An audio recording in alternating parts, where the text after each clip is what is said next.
he passed with his companion from that fragrant garden into the courtyard of the fort. Here the commandant, who had been instructed to hold himself in readiness with the necessary men against the need to effect the arrest of Captain Blood, was amazed by the curious spectacle of the deputy governor of Jamaica strolling forth arm in arm and apparently on the friendliest terms with the intended prisoner.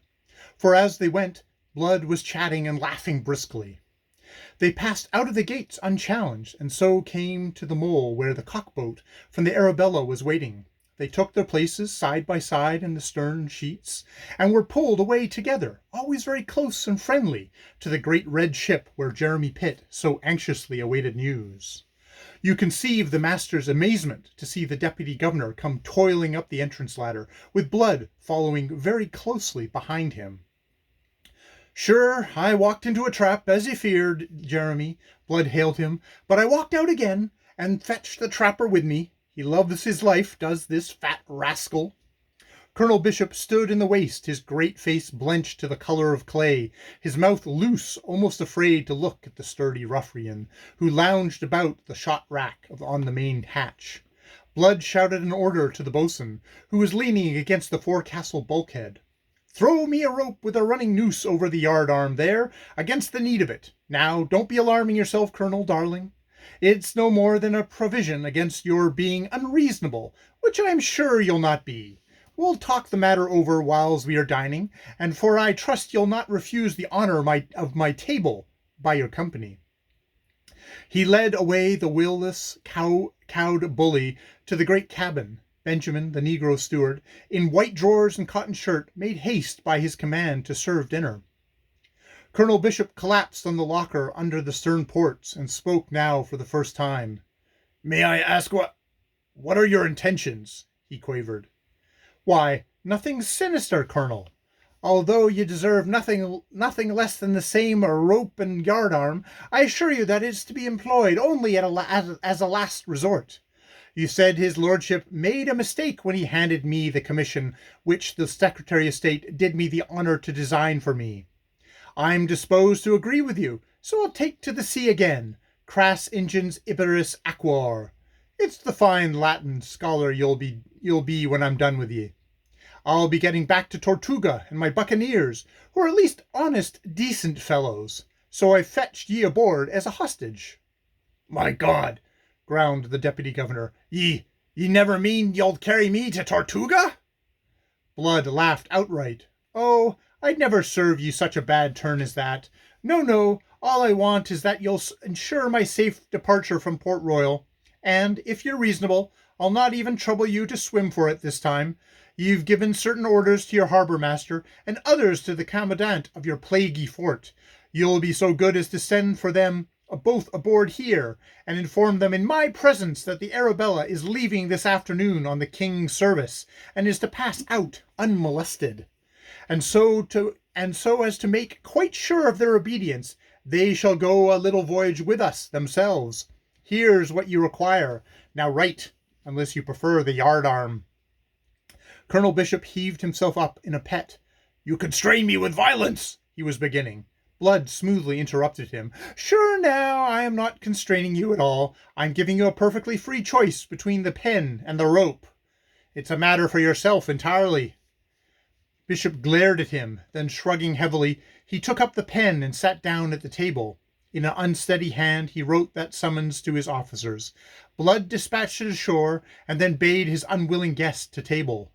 "I trust, Colonel, your appetite is as stout as usual." The wretched bishop took the seat to which he was commanded. As for eating, however, that was not easy to a man in his position, nor did Blood press him. The captain himself fell with a good appetite, but before he was midway through the meal came Hayton to inform him that Lord Julian Wade had just come aboard, and was asking to see him instantly. "I was expecting him," said Blood. "Fetch him in." Lord Julian came. He was very stern and dignified. His eyes took in the situation at a glance as Captain Blood rose to greet him. "It's mighty friendly for you to have joined us, my lord." "Captain Blood," said his lordship with asperity, "I find your humour a little forced. I don't know what may be your intentions, but I wonder do you realize the risks you are running?" And I wonder, does your lordship realize the risk to yourself in following us aboard, as I had counted that you would? What shall that mean, sir? Blood signalled to Benjamin, who was standing behind Bishop. Set a chair for his lordship, Ayton. Send his lordship's boat ashore. Tell them he'll not be returning yet awhile. What, that? Cried his lordship. Blister me! Do you mean to detain me? Are you mad? Better wait, Hayton, in case his lordship should turn violent, said Blood. You, Benjamin, you heard the message. Deliver it. Will you tell me what you intend, sir? Demanded his lordship, quivering with anger. Just to make myself and my lads here safe from Colonel Bishop's gallows, I've said that I trust your gallantry not to leave him in the lurch, but to follow him hither, and there's a note from his hand gone ashore to summon the harbour master and the commandant of the fort.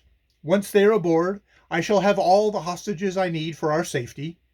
You scoundrel, said his lordship through his teeth. Sure now, that's entirely a matter of the point of view, said Blood. Ordinarily, it isn't the kind of name I should suffer any man to apply to me.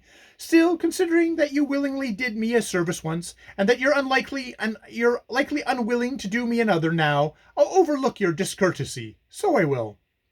His lordship laughed. You fool, he said. Do you dream that I came aboard your pirate ship without taking my measure? I informed the commandant of exactly how you had compelled Colonel Bishop to accompany you. Judge now whether he or the harbour master will obey the summons, or whether you will be allowed to depart as you imagine.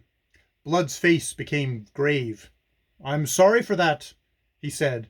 I thought you would be, answered his lordship. Oh, but not on my account. It's the deputy governor here I'm sorry for. Do you know what you've done?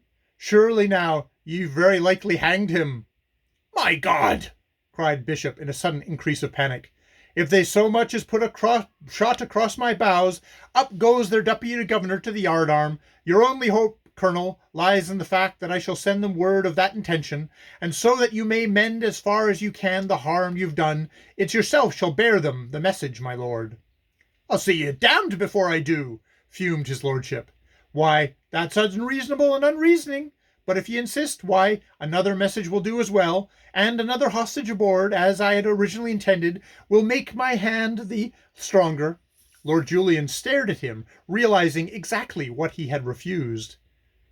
You'd better think of it now that you understand, quoth Blood.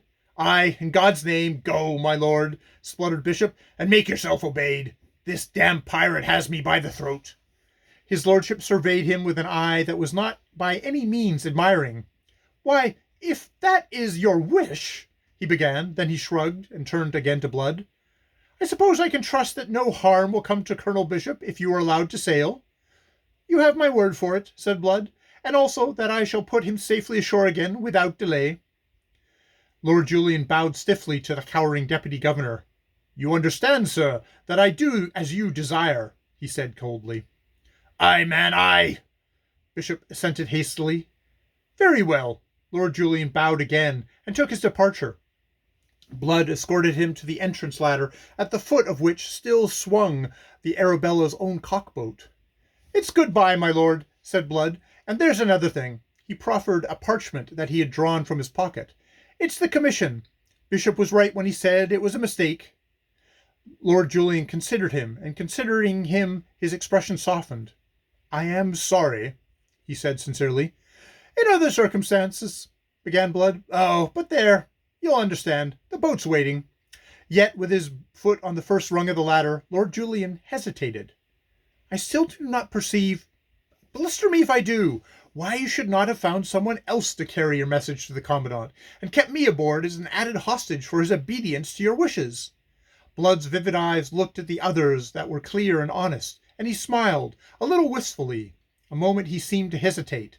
Then he explained himself, quite fully. Why shouldn't I tell you?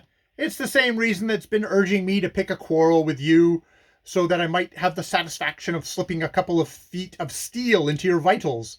When I accepted your commission, I was moved to think it might redeem me in the eyes of Miss Bishop, for whose sake, as you may have guessed, I took it. But I have discovered that such a thing is beyond accomplishment. I should have known it for a sick man's dream. I have discovered also that if she's choosing you, as I believe she is, She's choosing wisely between us, and that's why I'll not have your life risked by keeping you aboard whilst the message goes by another who might bungle it. And now perhaps you'll understand." Lord Julian stared at him, bewildered. His long, aristocratic face was very pale. "My God," he said, "and you tell me this?" "I tell you because, oh, plague on it, so that you may tell her, so that she may be to realize that there's something of the unfortunate gentleman left under the thief and pirate she accounts me, and that her own good is my supreme desire, knowing that she may remember me more kindly, if only in her prayers. That's all, my lord." Lord Julian continued to look at the buccaneer in silence. In silence at last he held out a hand, and in silence Blood took it. "I wonder whether you are right," said his lordship, "and whether you are not the better man. Where she is concerned, see that you make sure that I am right. Goodbye to you." Lord Julian wrung his hand in silence, went down the ladder, and was pulled ashore. From the distance he waved to Blood, who stood leaning on the bulwarks, watching the receding cockboat. The Arabella sailed within the hour, moving lazily before a sluggish breeze. The fort remained silent, and there was no movement from the fleet to hinder her departure. Lord Julian had carried the message effectively, and had added to it his own personal commands. End of chapter.